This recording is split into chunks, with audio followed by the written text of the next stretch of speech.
Welcome along to the software-defined data center panel for designing monster VMs on Vsphere. Taking the technology to the limits for high performance, high utilization workloads. So my name's Michael Webster. I'm very pleased to be joined today by an extremely good panel of experts in this particular field. So I will let them introduce themselves in a few minutes.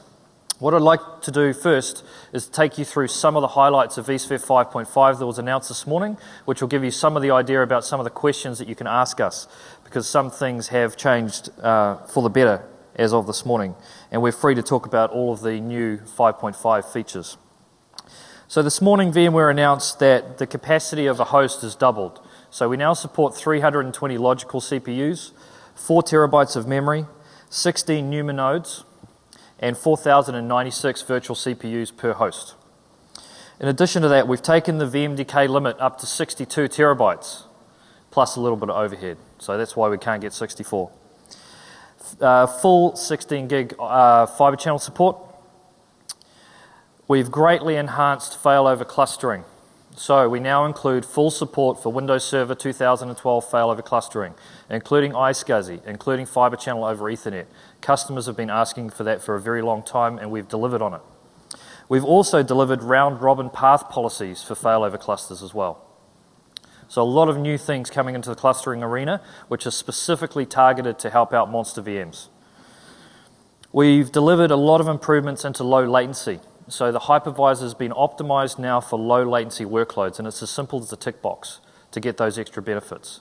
And they've shown enormous improvements in workload performance. We've also enhanced HA with the addition of app HA being built into the hypervisor, and its native support for Oracle, Exchange, SQL Server, and things like that, out of the box. You don't need any additional add-ons to make it happen. We now support big data extensions for workloads such as Hadoop. We support 120 SCSI devices per virtual machine. So now, last year we could do 1 million IOPS per VM, but we were still limited to only 60 virtual disks per VM. So now we can take that up to 120. Now, hopefully we'll get into some of the design thought process behind how you design a VM of such a size. We've also announced recently support for vHANA. So HANA running in a virtual environment for production, fully supported, on-premise as well as in VCHS. So that's something you will be able to take advantage of if you're an SAP customer.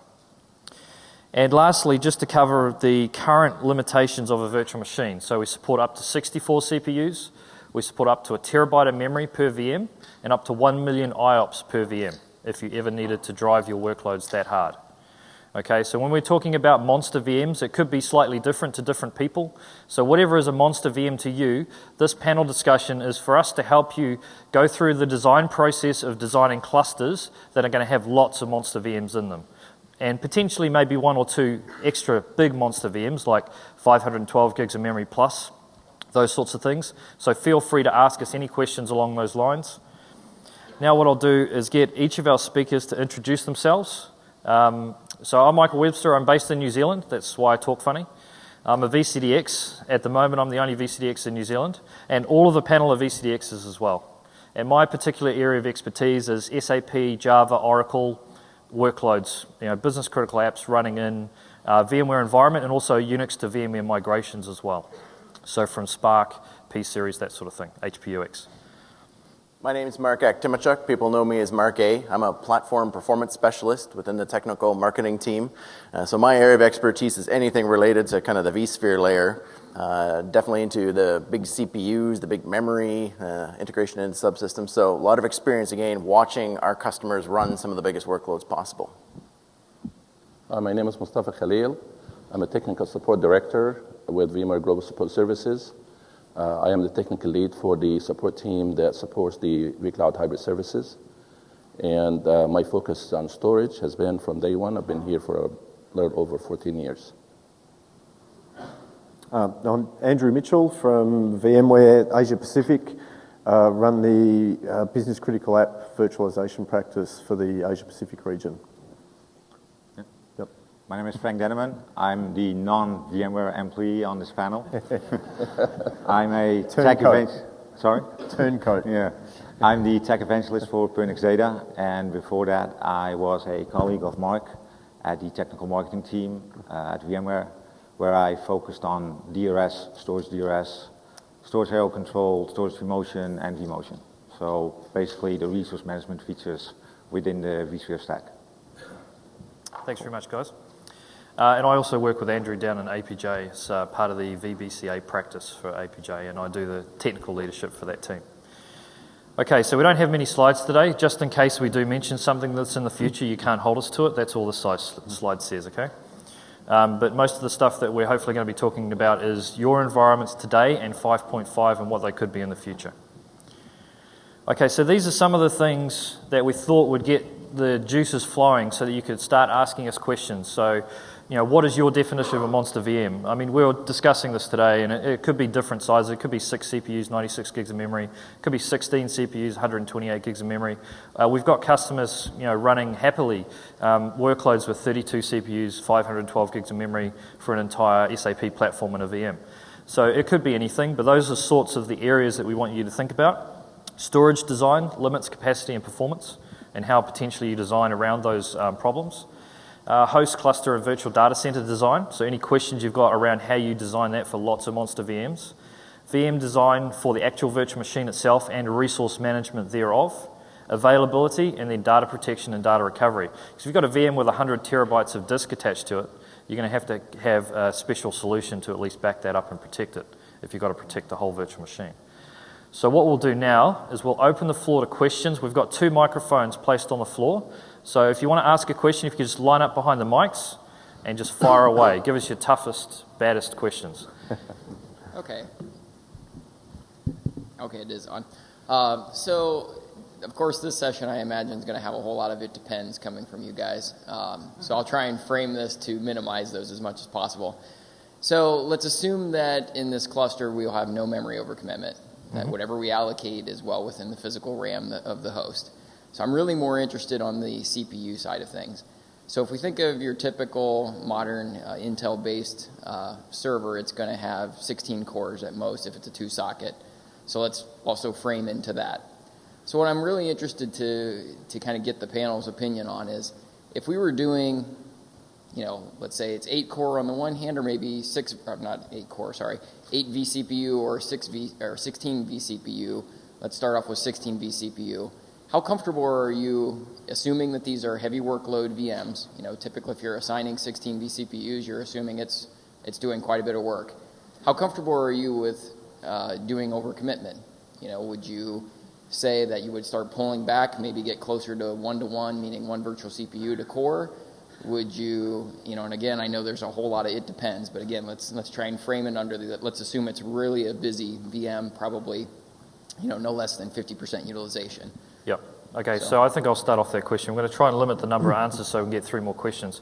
I would say I'd be very happy to assign 1 virtual CPU per thread. So assuming you've got hyper-threading turned on, and you should, because it's going to give you at least a 30% performance improvement, if not more, depending on the workload. That allows you to use the maximum capacity of that host. So that's not really overcommitting to the extreme. I mean, it's 2 vCPUs per 1 core, but it's only 1 vCPU per thread. And then once you go from there, you can monitor the workload, get comfortable with it, and depending on your performance data will depend on whether you can take that any further. Yeah. I'd like to jump on that too and just actually throw a bit of a caution into that where absolutely overcommit is a good thing, and the it depends is really about check your utilization first, and that's going to let you really determine how far you can overcommit and whether or not you even want to use those hyperthreads initially.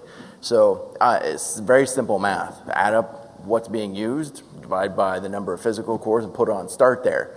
So the one thing we don't want to do with monster workloads is we don't want to hurt people out of the gates. We don't want that poor experience, and that's what's going to cause people to fall down. So if anything, start conservative and grow up versus drop down, because that's what you need to recover from. But when it comes to monster VM, yeah, just add it up and use the minimum number of vCPUs possible. Real quick tweak on the question. So do you guys have any concern about when you're going to the point of, if we're saying 16 vCPUs, now obviously they are hyper-threaded, so maybe that throws it off a little bit, but now you're effectively saying one VM is taking up, or potentially has the ability to take up all of the cores of that host. Yep. You know, from the CPU scheduler standpoint, obviously there's been lots of enhancements to make it so that it can more easily handle the scheduling, but that is still a lot of threads that it has to try and get within a pretty close proximity. Does that weigh into your decision at all? It can do, and there are tweaks that you can make to that virtual machine to keep it within a single socket. So if it's a type of workload that benefits from cache coherency on the CPU, then you can set the prefer HT to 1, so that'll keep all of the threads on the same socket. So your 16 vCPU VM will execute on 8 cores and the 8 threads that are also on that socket. But it very much depends on the type of workload, whether it's going to benefit from that or not, or whether it's going to benefit from going across both the NUMA nodes and benefit from all of the cores and the memory that's available at that point. And that's when virtual NUMA is going to kick in as soon as you go above the 8 CPU mark. And just to add to Mark's comment about watching utilisation, the other thing to keep a really close eye on in that instance is watching ready time and co-stop as well. They're going to be probably a more important indicator than utilisation as to whether or not you're overcommitted, or if you're too overcommitted. But the overhead that's required, that, hey, let's leave 6 cores behind for everybody else. Again, the rule is it depends a bit, because if your workload is doing a ton of I/O and vSphere is doing work on behalf of that, then we're going to need a little bit of overhead. We're going to need some core capacity. So that's why I say start conservatively and build up, but there's no rule that says save 10% off the top or it's only 5%. So really understand the workload, virtualize it, and very closely watch a number of indicators like that to make sure you dial in the right behavior. But when you go that big, don't just assume because you can do the drop-down box, it's easy. Spend some time understanding, monitoring that behavior, and tuning. Because as Michael said, there are a number of things that we can tweak, but it does depend. There aren't hard and fast rules. Should I infer, though, that you're also saying maybe initially place the VM alone on a host so that you can monitor without? Absolutely. It's a monster VM. Absolutely. It's not uncommon to see one-to-one, right? Out in the real world. Right. So, especially during the measurement period, or it depends what the goals are for the app. If it's an app that's designed to run at 100% CPU the whole time, then you're going to want to give it all the resources it needs, because you're virtualizing for a different reason than what we used to. We're not virtualizing now for just consolidation. There's lots of other benefits that we're trying to get around data protection, disaster recovery, non-disruptive upgrades, and those sorts of things. So the consolidation ratios with Monster VM sort of goes out the window. But I've still got customers that do 2 virtual machines to 1 host, with both virtual machines having 0.5 terabyte of memory, 40 vCPUs, because their underlying host will fit it. And that works fine for their particular workload type. Thank you. Thank you very much. Great questions. Very good question. Who have we got next? Here we go. Just come down, line up at the microphones if you've got questions. So at what particular time will the co-scheduler start to prefer a local hyper-thread over an actual core? So great question. That is constantly being reevaluated. So definitely our system is looking at the threads. They're looking at what they're doing. They're looking at what the impact on cache. They're evaluating how far the thread would need to migrate, how much memory it would need to take with it. And so all of these things are being considered in real time. So you may or may not see migrations depending on exactly what the workload is doing. And when the workload changes behavior, our scheduler might change behavior with it as well. Is there a certain transition time, or is it just constantly and instantly deciding whether or not to switch to a core or hyperthread? It's in real time. It's evaluating all of those parameters. So it's not that we're deciding if we're going to schedule on a hyperthread or a core. We're taking all those threads and we're deciding where is the best place. But we're obviously going to have, simply the preference is to put it onto the core all the time. The hyperthread is another opportunity onto that highway. But if that highway is full, there's no point in jamming a car onto the on-ramp. So we're always going to try to use up as much capacity in a physical core as we can, using that threading mechanism before the extra on-ramp.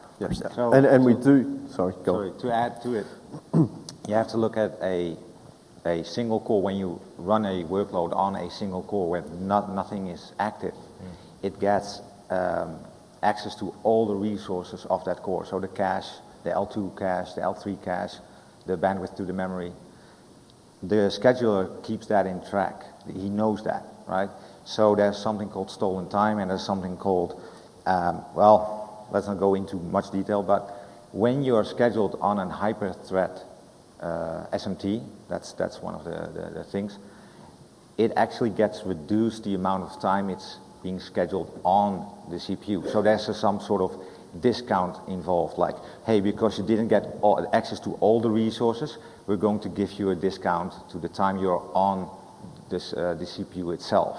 Okay, so even if it does hit a hyperthread core, it tries to make up for it. Yeah, Yeah, correct. The hyperthread's an additional opportunity to get scheduled if there wasn't any other opportunities at that particular time, which is why it's important when you start consolidating multiple workloads down onto each other, because it gives all of those workloads better opportunities. And that's why the sizing within the NUMA node boundaries is so important as well, and making sure the vCPUs on your VM can be easily divided into the NUMA nodes that you've got, because again, that increases the opportunities to get those scheduled.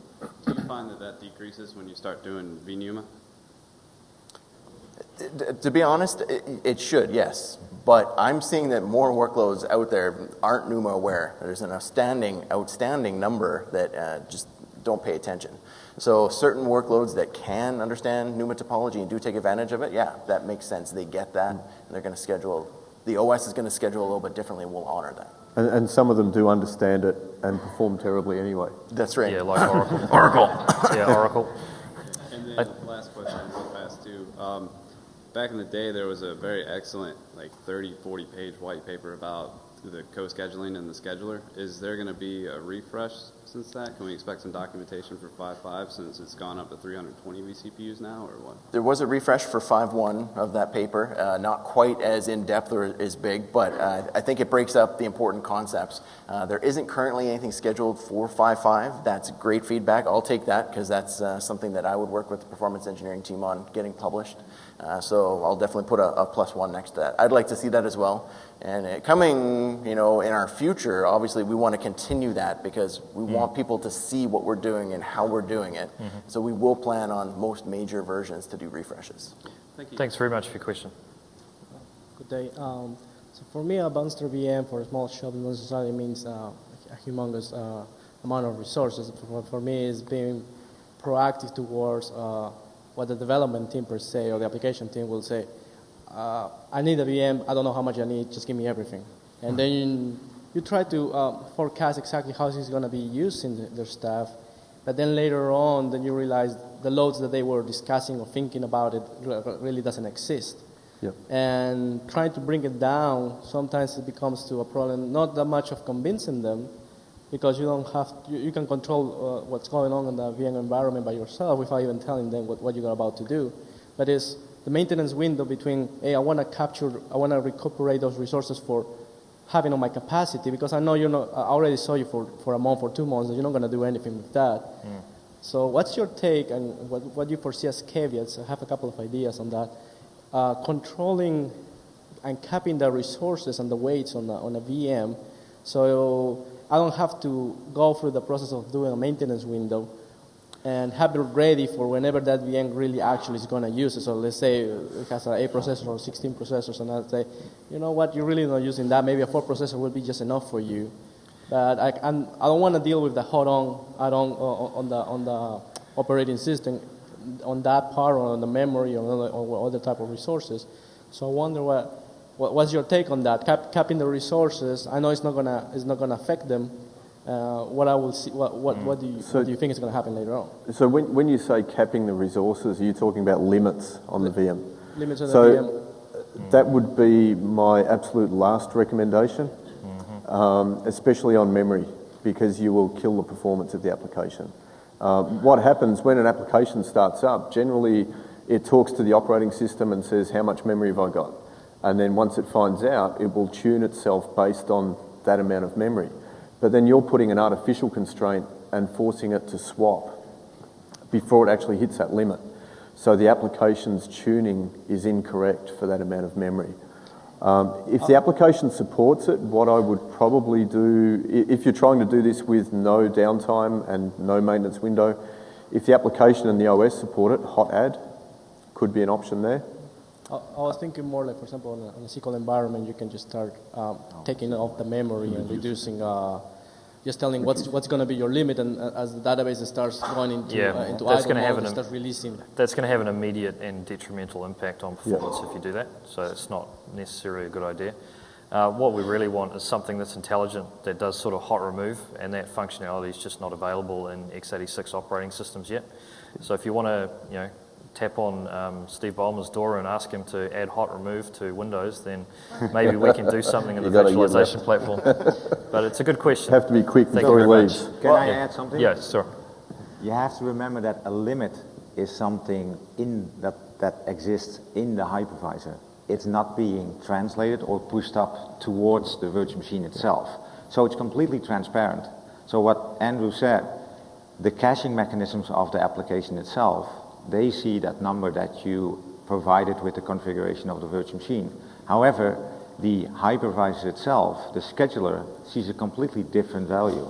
And it will measure and it will monitor and manage the virtual machine based on these settings. So there's a really big disconnect. And that's your biggest problem. So one thing you should remember, don't ever use limits. So to give you an example, limits were actually introduced for engineering to test an overcommitted system. That was the only reason they used limits. That was it. It was never intended for a operational procedure. The only thing limits are good for is setting it on resource pools. That's the only one. But for virtual machines, do not ever use it, please. Don't ever use it on memory. Oh yes. And I'll back up the CPU too. Limits on CPUs are bad things as well. I'm a big proponent of right sizing. You got to reboot every SQL server at least once a month anyways for patches. Right. You can always add resources then. And so I'm a huge guy of saying let's build it what it needs, because there is waste. If we build a 64-way VM and we only need 16 today and you're future proofing, you're wasting resources. You're causing contention. So size it appropriately today and grow it tomorrow during a controlled outage. Yeah, there's no reason to size for 5 years growth anymore, and that's an assumption that a lot of application teams try and throw in. So we need to move on to another question so that we can get through the questions. Thank you very much for your questions, though. The slide, please. Yes, hi, back to NUMA discussion. So all the recommendations on databases and how to size them for NUMA say, okay, you make sure you stay within that one socket, don't go across sockets because of NUMA. Well, what if you have a database that, at some point you need enough processing power, you have to go across NUMA? Mm-hmm. What is the point at which, you have to look and say, the fact that I'm going to go across NUMA is detrimental, but now I need to go across anyway. So at which point, would you say that, the disadvantages of going across that's fine. The benefits of going across will outweigh the disadvantages of going across. Mm-hmm. And what would I use to accomplish it, specifically for databases, SQL, and Oracle? So here, interesting perspective. Everybody worries about the cost of remote memory access and breaking the NUMA boundary. Let's talk about 1 millisecond worth of storage latency added to that stack. 1 millisecond of storage latency is completely off the charts compared to the amount of microseconds for remote memory access.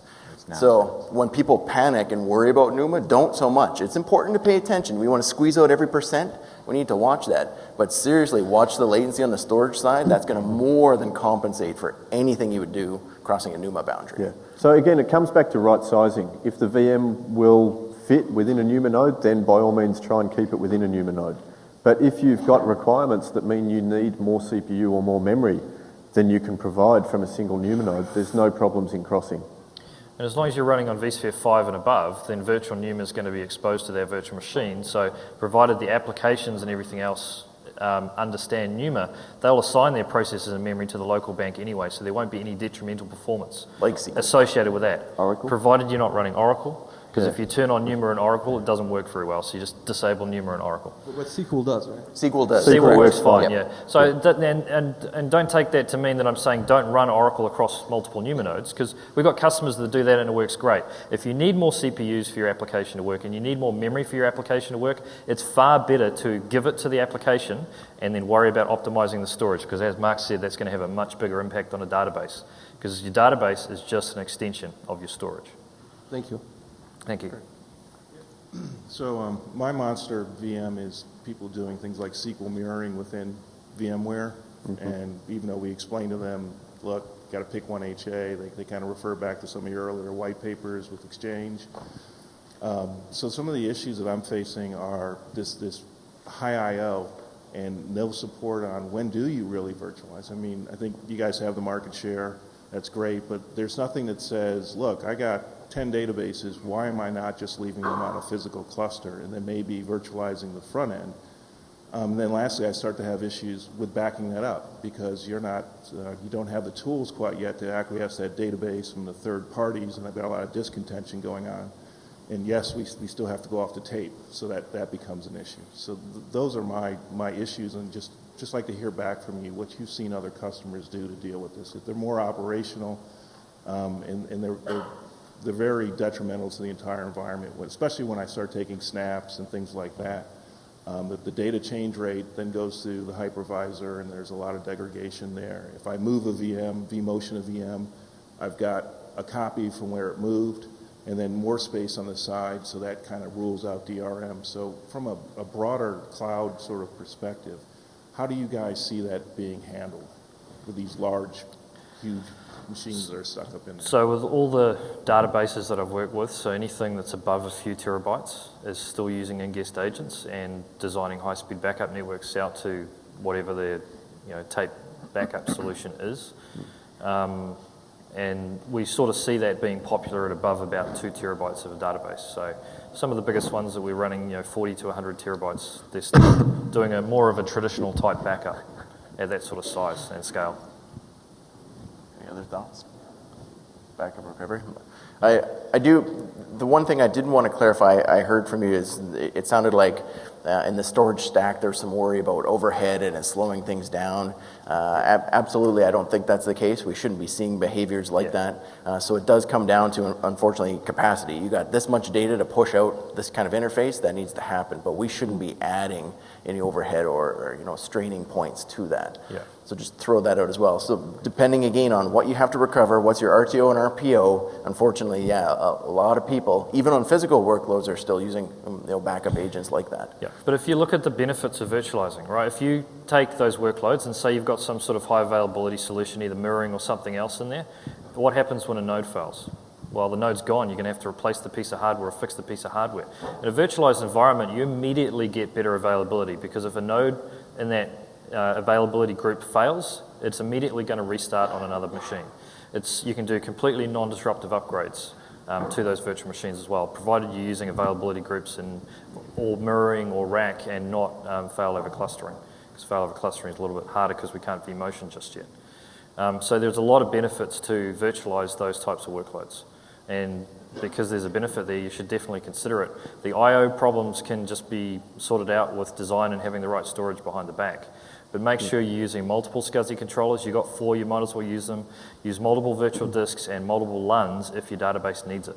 If your database needs that extra queue depth and the extra performance from the storage, design it for that purpose and design the virtual machine and the infrastructure to meet it.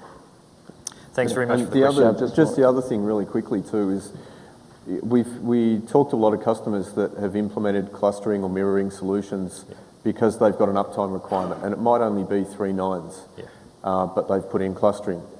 Now, once you virtualize, you can potentially remove the clustering because HA can meet that 3 nines requirement natively. So in some cases, you can remove the complexity of clustering just through virtualizing. Right, that's kind of my point. At some point, we need to see a stronger stance from you guys on supporting that 3 nines so that you can say to the developer, you don't need to mirror this SQL just because you think it's cool. I've already got you covered on EHA. And there isn't. So far, the papers you see are, yes, we can do this, even though that's not necessarily going to bring you any real benefit. There are very few apps out there that are going to take a 4 nines that justify that kind of workload. That's right. And we've actually got another breakout session on, I'm not sure when it's scheduled, but it's doing an in-place patch upgrade of a SQL server without using any clustering as well. Thank you. Yeah, we recently had a problem just really doing a multi-terabyte file copy on a SQL server. The operating system was 2008, and we've tracked it back to the block sizing of the disk. We found out that there was a 32 meg block configuration. We were seeing real high latency at the guest, but we couldn't track it through the host at the HPA. We were seeing low latency. And we've tested it and went to a 256K block size, and performance has got a lot better. What type of things should you try to stay ahead of in block sizing and planning on a large SQL farm? And how? For SQL database, you mean of the file system? Yes. Yeah, so the In file the guest. system, we would generally... In the guest, guest, yeah. right. In the guest, we'd normally stick at 64 and maybe go up to 128, 256. Generally don't see anything bigger than that, probably for that reason. And you also need to did be you all increase careful. the number of SCSI adapter support in 5.5? No, we didn't. So it's still stuck at 4 SCSI adapters, but we've got the new AHCI adapter inside the hypervisor, and that's what gives us the support for 120 disks. Yeah, and you need to be careful with the block alignment. Yeah. The guest OS Yeah. versus the physical disk. That's only a concern on boxes that were upgraded to 2008, right? 2008 Correct. initial install should be right. Right. Yeah. It's still worth checking. There have been, I've seen a couple of instances with clean 2008 installs where they're misaligned. So it's still worth going into DiskPart and just having a look. And if you use thin provisioned virtual disks versus thick versus Eager Zero, that would also make a difference. Okay, thank you. And snapshots too. Yeah, hi.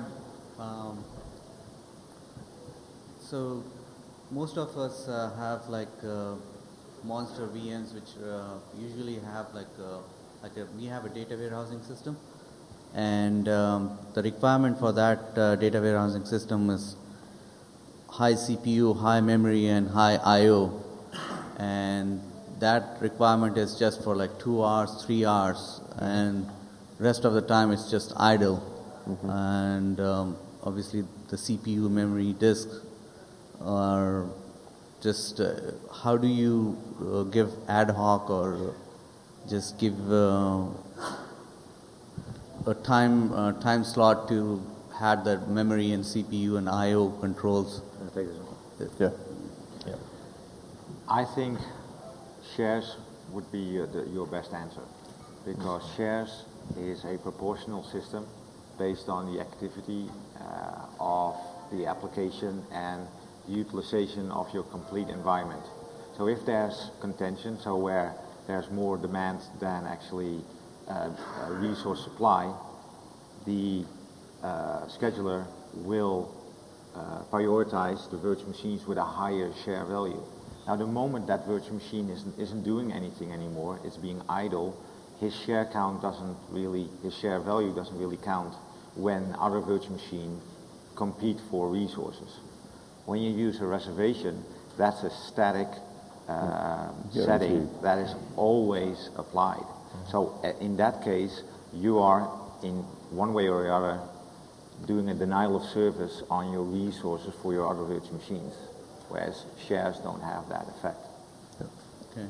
So I'm just giving you an example. Like I have a 48 CPU data warehousing system, and I don't want to just allocate that 48 CPU all the time to that VM.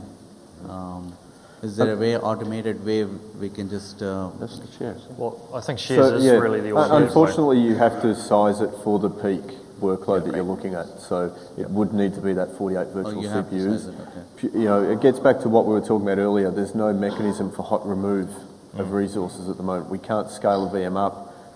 We can scale it up. We can't scale it back down again. So your best option would be to size the VM for the peak workload and then use shares as a mechanism to make sure that the resources are evenly distributed between the workloads. And don't be afraid to do that, because the scheduler's smart enough to be able to have the other workloads going on that box when that big data warehouse doesn't need it. And then because it's in a cluster, assuming it's in a cluster, DRS, if that workload gets really busy, is just going to automatically migrate those other virtual machines off anyhow. Yeah. So there's no problem using the shares to make sure that that virtual machine can get the resources it needs at peak, and then having other virtual machines just running around it. The only thing I would caution you on is the memory for that database. At least if it's Oracle SGA, if it's SQL, the buffer pool needs to be protected. So potentially you need a reservation, but it doesn't need to be 100% of the allocated memory to that virtual machine. How often does it hit that peak? It's usually like around 2 hours, 3 hours, whenever we run the whole inventory and reservation. Okay. What, 2 hours once a day or 2 hours a month? Sorry? Is it 2 hours every day, or is it 2 hours every day? That's the thing. Same time? Same time. Okay.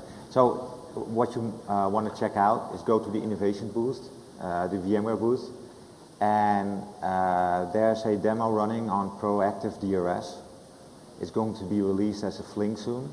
Okay. And that is basically trend lining your application utilization in your cluster. So at one point, DRS can actually start to predict certain peak loads and will take care of some of the balance within your cluster. Okay. So that's something I think will have some effect in your environment as well. What about for the I/O side of it? If I want to move from SATA drive to the solid state drive and stuff like that, is that going to? With the size of that application, I think the negative impact on the storage of moving between tiers would outweigh any benefit you would get of the migration. Okay. Yeah, and I'm going to do a shameless plug, of course. Yeah, and there are several storage vendors that provide automatic tiering in the back end. Yep. Yep. Thank you very much for your questions. Sorry. Had a question about the NDMP, native multipathing, and round robin with Microsoft clustering and improvements that VMware 5.5 addresses to be able to support that.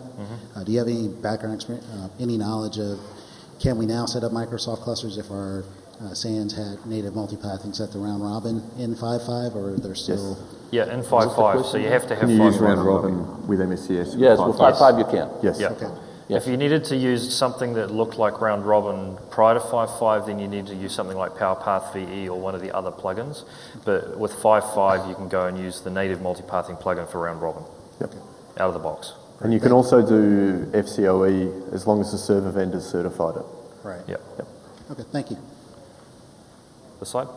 Thank you. So, one of my monster VMs that I'm actually dealing with right now is a 32 prog box, averages 50% CPU all day, spikes to 100, will live at 100 for 1 to 3 hours based on load from the user base, half terabyte of RAM, and the two things struggling with.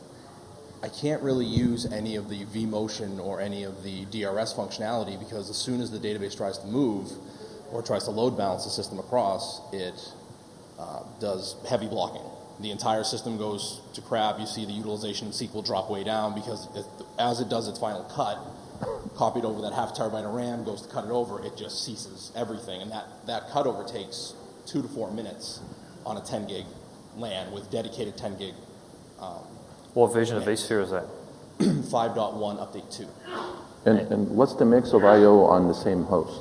I was saying within the That cluster. server ranges between 15,000 IOPS to 40,000 based on load. I mean the mix of the virtual machine. Are you cramming all virtual machines of the same type of I/O It's actually, on the same that host? system is a 1-to-1. It's the only one on the host? Yeah, it's the only one on the host. So she has it's a full Dell RA20 maxed out. So DRS wouldn't come in the picture. Sorry, yeah. Right? So why do you want to move it if it you're has a one-on-one? putting a host in maintenance mode or anything Well, like that. so we've had 2 instances where we've had a problem on the host. Okay. Single NIC failed. The host is throwing me memory errors. There's been a couple items where we said, well, listen, we really need, if it goes down, we're in trouble. Yeah. So, And you're getting a 2 to 4 minute stun time. That seems something strange. yes. Yeah, that seems excessive, Yeah. It's almost like HA. Yeah. it's close. Actually, so have you raised the support call? We've called support, and they were interested in seeing how big the VM was. Okay, And so when they saw how big it was, they kind of did, well, that's not normal. Kind of went up level 2, level 3. Okay. And they went, wow, that's a really big virtual machine you got there. So you may need a faster vMotion network. Well, and that was where I was going with that is Multi-NIC. Is there support for, because I have dual 10 gig now. Yeah. Yes. Yeah. That Absolutely. goes just for the vMotion side of the house. Yes. And Yeah. that wasn't fast enough. Is there support for 40 gig? Yeah, we can Yes. do up to 4. So we can do 40 gigs for vMotion. Hold on. But it shouldn't So move you it. have multiple 10 gig NICs, right? Correct. Did you configure a multi-NIC vMotion? You got 2 things. Have I configured a multi-NIC vMotion? Yes. No, he hasn't yet. He's saying he was asking if he could do that. Oh, I heard. Okay, that's what I missed. I thought you were asking about 40 gigs. So they're the only 2 assigned to the Yeah, cool. to the vkernel port, but it's not load balancing across the 2? No, you have to No. create two you have to create 2 VM kernel NICs enabled for vMotion. Yeah. So the Oh, whole I didn't do that. Yeah. Sorry? I didn't do that. Yeah. So Then that's you what don't you've got have to do to get multi-NIC multi-NIC vMotion. Oh, okay, so it's only there as a failover, it's not Yeah, there so for I wrote a anything. blog article about that on my site, frankdemon.nl. Look it up. Actually, yeah, when you look it up, go see vMotion at the top bar, and I have all the articles about multi-NIC vMotion. Yep. Okay, and the one last one was, I think, is it 5.1 that they started, or that's the full HBA offload was supported for iSCSI, where you can actually start buying HBA cards for the iSCSI traffic instead of using the VMware software? No, actually earlier too. Earlier than 5.1? Yeah, 5.0, yeah, 5.0 supported that as well. It depends on the actual I/O card. So if you have the hardware independent hardware initiator, then you have the full offload on the card itself. Yeah. But the one thing I'll throw out, I have seen some performance data where actually our software stack still continues to outrun many of the hardware stacks. Well, yeah. Right, that depends on what type of CPU load you have on the same host. Using the offload on the card will improve CPU utilization. Well, that's the problem I have is that my CPUs are hit so heavily that I'm actually starting to see when I look at ESX top, I start to see my latency goes up when my CPUs are up because of the fact that my hosts are being so hampered. Yeah, because keep in mind, so 10 gig vMotion, each 10 gig vMotion link is going to use nearly a complete core on that host to help do that work on its behalf. So if you're doing multi, now all of a sudden you have to start thinking, this is work being done on behalf of the guest. I need to make sure I have those physical resources in addition to the workload. So if your 32-way VM was maxing out the physical platform, now trying to do multi 10 gig NIC vMotion there, you don't have enough physical resources to achieve it. Well, and not even the vMotion part. I'm looking at just strictly from the storage part. So that the problem I'm having with that host is, she's running at say 70% most of the time, but then my IOPS are 40,000 going to the disk, and I'm using a software initiator. And at the time when we deployed, which was a year ago, I was told not to use the HBAs like heavily, to stay away from them, don't do them, you're going to have big problems. But now I'm starting to see it going kind of the other way, and I was just wondering what the stance was on actually going to a hardware-based solution, and if there was any recommendations. Not to really. You'd need to test it, I think, because all of the iSCSI implementations I've done, the performance of 10 gig NICs, because they've got offload for tow and things like that in the NICs, has been better than the hardware iSCSI offload. Yeah. Okay. So you just need to test it. But for your workload, it could be different, but that's the experience that I've had to date based on those types of environments. Although just one question I've got, is that read or write biased, the I/O that's going to the SAN? I'm 60-40. 60 read, 40 write. It's a really... So there's a lot of solutions in the market, including one that Frank sells, that can help you with the I/O. And lots of other vendors. Okay. And, yeah. No, not this one, because it's right. Because a lot of the CPU time might be held up with I/O weights and things like that as well. So if you could offload some of the read I/O or some of the write I/O or both, then that might help a lot with the rest of the architecture as well. Perfect, thank you. Thank you. Flash storage. And flash storage, of course. And the vFlash read cache, so the VMware Flash read cache as well. Yeah. Yep, jumbo frames. Okay, so I have a customer who had a 32-node cluster, and they virtualized everything on it without much planning. And everything worked fine except Oracle that was virtualized onto this 32-node cluster started not working well. So I had to do some analysis overall, and when you look at the design guidelines for Monster VMs for Oracle specifically, and for other VMs, some white papers tell you that okay, it's a good idea to separate your Monster VMs, Oracle and others, onto separate cluster nodes and separate cluster altogether. But then some white papers don't say that. Okay, so what would be your overall guidance on separating out the Monster VMs onto their own cluster separately versus having them share a general cluster with the rest of your VMs? So there's a few trade-offs you're potentially having to make with that sort of an architecture. So if you're keeping the Monster VMs in the same cluster as everything else, and you're dedicating or reserving resources for those Monster VMs, they're potentially going to have an impact, detrimental impact on the rest of the environment. The other thing that happens is you can't control easily the number of virtual CPUs to physical CPUs in that environment. So the contention ratio between what the VMs need and what the resources are available can't be tightly controlled because it's a generalized big cluster. So if you've got all similar types of workloads, then you could more tightly control that. But on the flip side of that, if you've got multiple different workloads that need different resources at different times, you can get much better effective utilization of the platform, and you need much less failover resources as well if you're in a bigger cluster than if you're in a dedicated cluster for a particular type of workload. But in that environment, you might design a +2 for failover and maintenance anyway capacity if you did have a large number of database servers that you wanted to put into a dedicated cluster. The biggest reason to do a dedicated cluster is nothing to do with technology. It's all about the licensing. Yep. It's all about what, I'm sorry? Licensing. The licensing. Oh, right. The commercials. So people will create a dedicated Oracle cluster, so they only pay Oracle licensing for those hosts. There are other ways of achieving the same result, using affinity groups with DRS. Storage zoning. Yeah, storage zoning. But the other thing to keep in mind, and it's not a technology thing, it's more cost related. So generally your monster VMs are going to be your tier 1 apps, where you've got the highest uptime requirements, you need to keep them running. So the hardware spec might be a little bit different for those. You might have, as the gentleman said before, because they're larger VMs, you might need 4 10 gig NICs to run your vMotion networks. So you really don't want low-end workloads that don't have those requirements chewing up capacity on that more expensive hardware. So there could be a cost argument for having dedicated clusters for your larger VMs as well. Because their requirements are different. Yep. Thank you very much. Thank you. Well, it's a couple of weeks I was interested in project data, and I wonder, with the new announcement today of VMware VSP 5.5 and the capacity to do use the flash storage as a layer on caching, I wonder how you guys work together in developing that code, and then Pernix is just doing something greater upon that.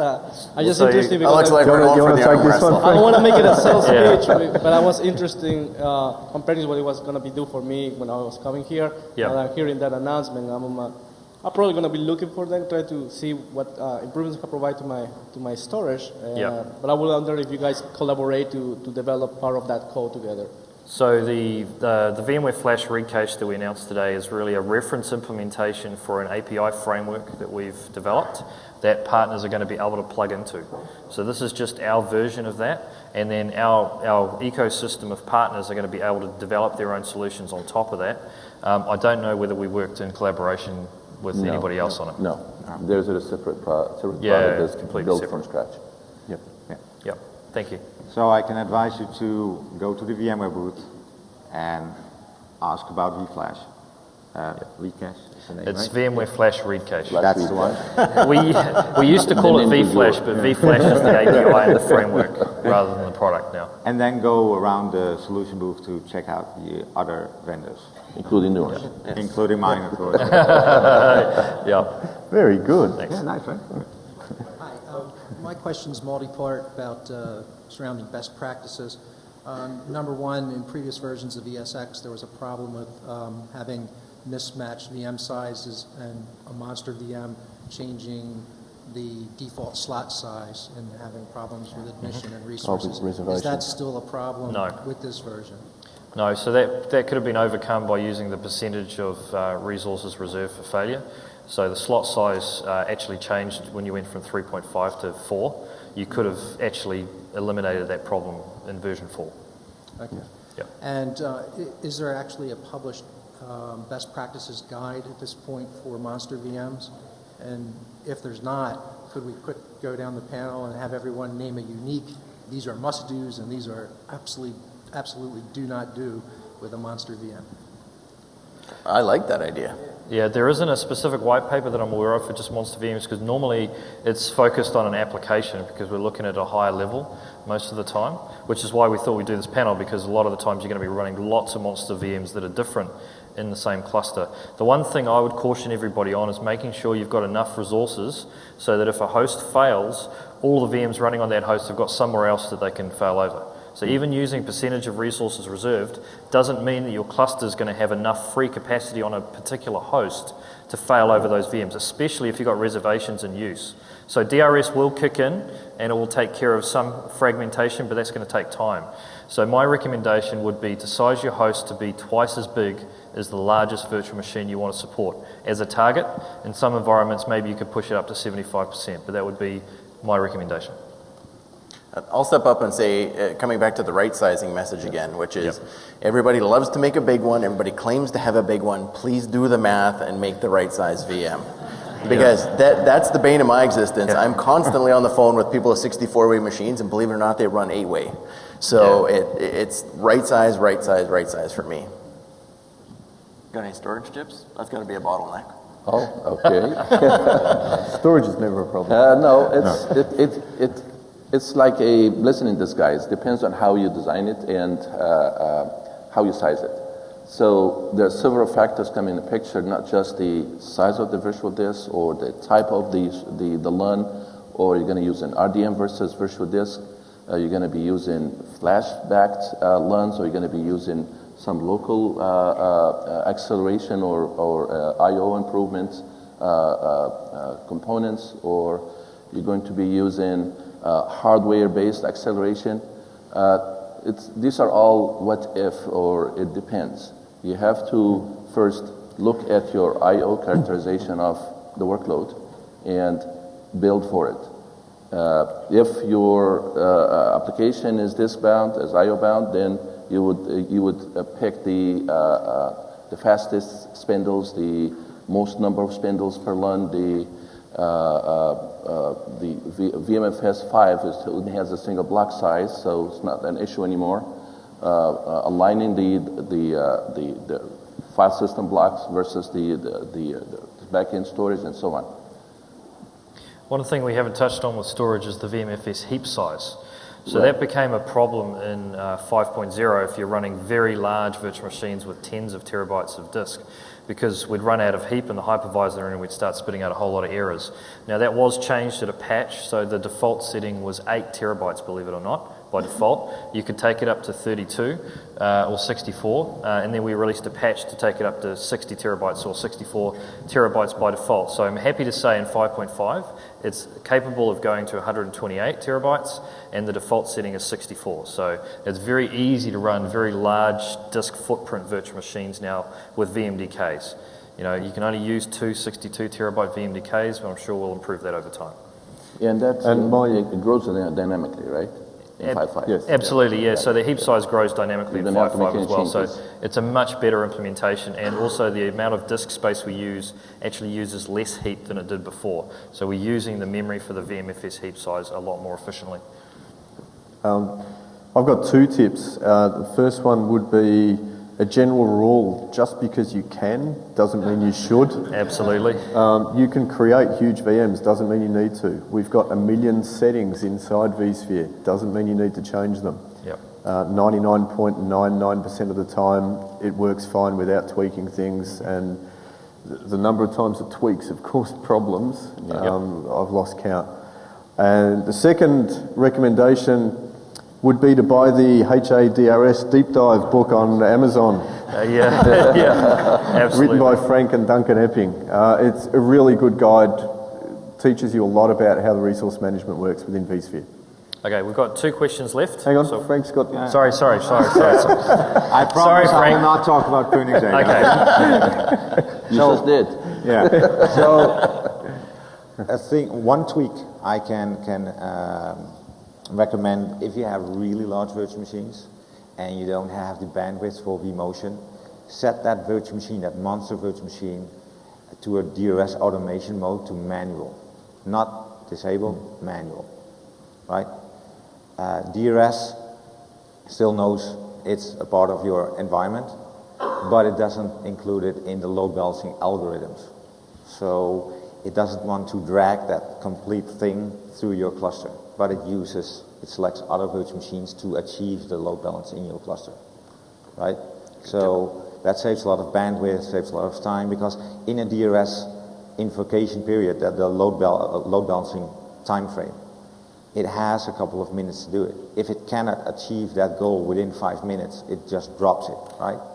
So that can have an effect on your overall load balance in your cluster. So usually I don't say do anything with DRS, just put it on standard and let it rip, because it's awesome. But for some special cases, you might want to excluded for your load balancing environments. And the other tip I have is try to use shares. Don't do reservations, because you're just eating up resources. At times, it doesn't need to have those resources available, right? Shares are good enough. And to actually give you an idea, reservations don't actually exist, right? It's just a number game. DRS is a number game. And it's the shares that actually provide the weight of the virtual machine inside the cluster. So if the reservation can fit inside that weight, it's still that weight that counts. Yeah, this is super deep, but so in essence, reservations don't exist actually, but it does give you a denial of service if some other virtual machines need to have those resources. Yeah. But read the book, please. It has a lot of information. So like everything, it's used with care. Sorry? There are some special cases. So reservations is not a bad thing per se, but I saw a lot of environments where they set reservations where they don't need to set reservations. Yeah. Right? Keep it simple. You should only set a reservation if you absolutely need to, and there are special cases where you do need to. The problem with reservations is that capacity is locked away all the time, whether there's contention or not. Yeah, so I was just about to say that, and with SAP in particular as well. So SAP, it's still supported if you don't have a reservation on it, but what they don't want you to do is overcommit the host. But there are some cases where the reservations will give you additional stability for SAP in particular because of the way it works, and Java. But you don't need to reserve everything. You've got to reserve what the application needs. SAP is one of those applications, though, that sets up its memory based on what it boots with, and based on how you've assigned it. So you do need to reserve that memory. And, at a minimum, make sure that it's undercommitted in terms of memory. CPU is not so much of a problem for SAP. The vSwap? Is that a problem? No. The amount of capacity? So the question is... Yeah, so that's exactly right. So so you mean the wasted space really good that's point used by the vSwap file? So if you're not using a reservation, then you're going to use much more storage for the virtual machine swap file. So again, that's another reason to potentially use a reservation, to just save that storage space, because half a terabyte of storage is pretty expensive potentially. Yeah, but half a terabyte of memory is more expensive if you reserve it. vSwap's thin. Assuming you've right-sized and you needed it. Oh, but then all bets are off. So you've got to assume that it's right-sized and it's needed. Okay, we better get through the last two questions. Zero questions? Yeah. Okay, last one. All right, specifically to the SQL clusters, we have to get SQL clusters specifically to handle licensing, and so we have larger SQL VMs. Yep. Has your experience been to kind of, in your CPU count, to do one-to-one to physical CPU to vCPU for SQL servers, or have you been able to count hyper-threading? We're trying to maximize how many of these larger SQL servers we can get into individual hosts. Both. It depends how you want to license it, but you've got options to do both. Microsoft licensing is very flexible. It's more so performance for as far as, do you normally count hyper-threading into your counts for a SQL server? I wouldn't count it. I'd use it as a bonus, but I definitely configure the databases to use the hyper-threads when they're available. Yeah, so I'd be careful. Yeah, count cores first. Hyper-threads are on the side. Assuming that every core is running at 100%, hyper-threads add zero value. So don't assume that they're there or can add capacity. And are you familiar with or any experience with the SQL settings of CPU affinity and parallelism and its effect in the virtual environment? Yes, and generally you should set the max degree of parallelism to 1, and maybe have one CPU core for the OS and the rest for the database, but it depends on the workload. Okay, I think we're almost done. You've been standing there for a while, so we'll give you the last question. Thanks. So this is capacity planning related, but host usage versus utilization. If we go by the best practice of usage, we don't realize all of the physical capacity that the hardware can provide. So then it comes into, do we migrate our monster VM from a physical box where we see all the power profile settings and the hyper-threaded cores, we get that turns into a capacity planning number like a SPECint rating. When we move it over to a virtual world and we use usage, that doesn't take into account for capacity planning, hyper-threading, and power profiles. Is that going to change in the future? That's a good question. So I guess one of the key points is a virtual CPU is a single thread. So it's either going to execute on a core or a hyper-thread. So if you want to use all the capacity of the host. You've got to configure the VM for enough vCPUs to take up all the cores and all the threads. And then the hypervisor will manage how that gets allocated. Setting the power profiles, though, we definitely recommend, if it's a high-performance workload, setting the power profile of the box to high performance. Yep. That's not exposed to the virtual machine. I don't know if there's plans to do that in the future. We obviously see that and recognize that, and where opportunity allows, we'll use Turbo Boost, and we're going to start to do that. So you can see, I would measure physically what's happening. You're right. We have to look at the right physical counter. Let's make sure that we're taking into account all of the advantages of Turbo Boost and overclocking, things like that. That's the number we want, and then we want to match that in the virtual world again as well. But for capacity planning, usage doesn't take that into account, right? Usage can actually exceed 100% if we're correct. If we're seeing Turbo Boost. Yep. Say that one more time. Usage can exceed 100% if Turbo Boost is coming into play. Yeah. Usage is not the only metric that you need to be looking at, though. Yeah. But VMware is saying to use usage, though. So we would like to use utilization because it's obviously more in bounds of the physical hardware, right? So, I mean, so I'm not sure who's telling you to choose or not choose one specific counter, but absolutely use the one that we're going to show the actual effective progress the virtual machine made. That's a true measure of capacity planning. I completely agree with you there. Or even simpler, use VCOps. Oh, well, there we go, too. Okay, thank you very much, everybody. Thank you. Please remember to rate this session. Fill out the survey and please rate this session. Thank you very much. Sure.